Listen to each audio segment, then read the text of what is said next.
Lecture du livre des Proverbes. Le Seigneur me posséda dès le commencement de ses voies, avant ses œuvres, depuis toujours. Dès les siècles, j'ai été formé, dès le début, avant les origines de la terre. Quand les abîmes n'étaient pas, je fus enfanté, quand il n'y avait pas de source jaillissante. Avant que les montagnes aient leur assise, avant les collines, je fus enfanté. Alors qu'il n'avait fait ni la terre, ni les fleuves, ni les premiers éléments de l'univers, lorsqu'il établissait les cieux, j'étais là.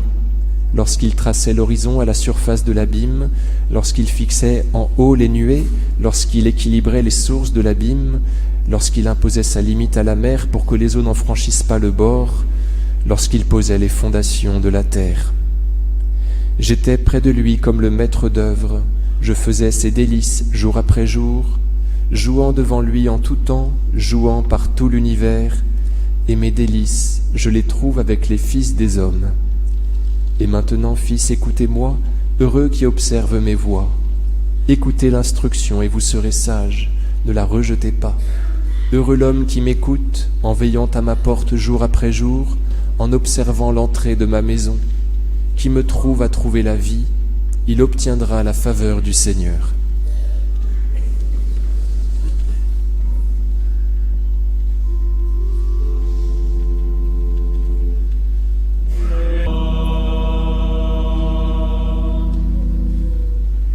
Dominus vobiscum.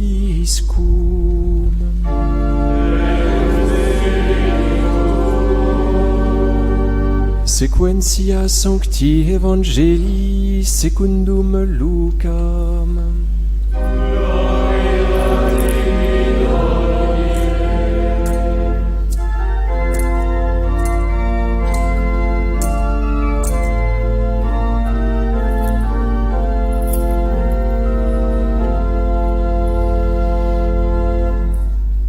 En ce temps-là, l'ange Gabriel fut envoyé par Dieu dans une ville de Galilée appelée Nazareth, à une vierge fiancée à un homme appelé Joseph de la maison de David, et le nom de la vierge était Marie.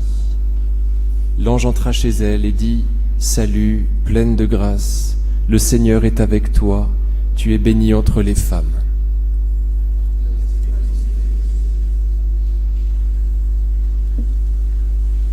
Au nom du Père et du Fils et du Saint-Esprit, ainsi soit-il. Chers amis, nous fêtons la pureté de la Vierge Marie aujourd'hui, cette pureté qui la rend joyeuse. Vous voyez, nous l'entendons parler dans l'Épître. J'étais près de lui comme le maître d'œuvre, je faisais ses délices jour après jour, jouant devant lui en tout temps, jouant par tout l'univers, et mes délices, je les trouve avec les fils des hommes. La Vierge Marie est réjouie par sa pureté, qui permet à Dieu de l'envahir, et elle trouve aussi sa joie avec nous, et cela est très réconfortant. Alors, le choix de l'Évangile, qui a été fait par l'Église, bien sûr, pour fêter cette fête, nous renseigne sur la cause de la pureté de Marie. Comment se fait-il que Marie soit pure ? Écoutez, Gabriel, salut, pleine de grâce. La Vierge Marie est pure parce qu'elle est pleine de grâce. Comme on le sait, d'après saint Thomas et d'autres philosophes, le mal est une absence de bien. Or Marie est bourrée, elle est pleine de grâce, autrement dit, il n'y a pas de mal chez elle. C'est en étant pleine de Dieu qu'elle se fait pure. La Vierge Marie n'a pas eu à louvoyer entre les péchés, elle s'est contentée d'être pleine de grâce. Bien évidemment qu'elle a dû affronter la tentation puisque son destin a épousé celui de son fils. Seulement c'est plus en étant remplie de Dieu qu'en résistant à la tentation que la Vierge Marie a été pure. Marie-Antoinette de Gezer, je ne sais pas si on prononce comme ça, Gezer. Vous savez, cette petite carmélite qui a été malade, donc du coup elle n'a pas pu prononcer ses vœux, c'était au début du XXe siècle. Elle porte un autre nom qui est Consumata.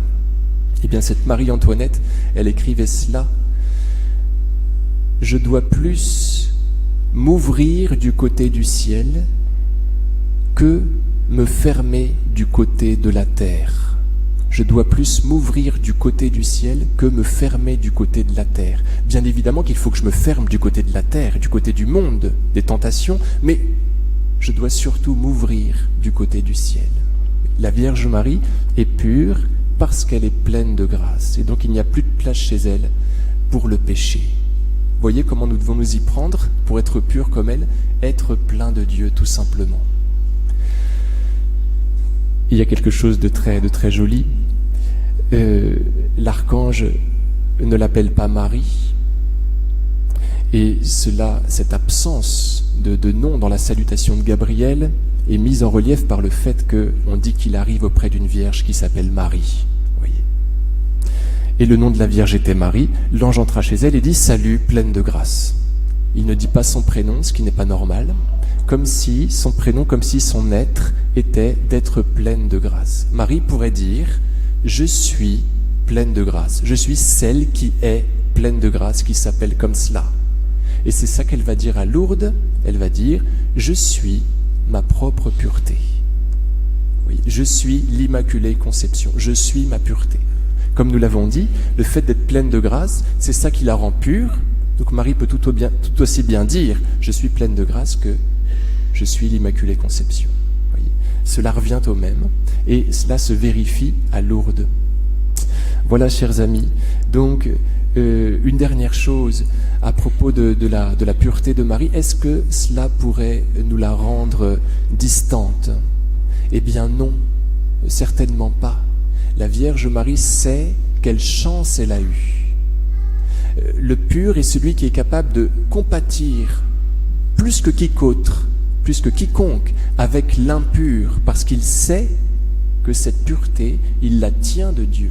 Il sait que tout est grâce, que ce n'est pas de sa faute s'il est pur. Donc la Vierge Marie, sachant gré à Dieu de ce qu'elle a reçu, nous est infiniment miséricordieuse par le fait même qu'elle est pure. Vous voyez, donc sa pureté fait qu'elle est plus proche de nous finalement. Elle sait que tout est grâce, que tout est cadeau, qu'elle a eu plus de chance que nous. Elle est encore plus compatissante de ce fait-là. Donc sa pureté ne nous la rend pas plus distante, au contraire, elle nous est plus proche par sa pureté. Et c'est elle qui fait que nous pouvons être purs, que nous pouvons être intègres. C'est par les grâces qui sortent de ses mains. C'est elle qui fait que notre chair peut reposer dans la confiance. C'est elle qui peut nous cacher sous son voile et que toutes ces choses-là s'arrangent très bien. Voilà, chers amis, confions-nous à la Vierge Marie et qu'elle nous réjouisse par sa propre pureté qui devient la nôtre. Au nom du Père et du Fils et du Saint-Esprit, ainsi soit-il.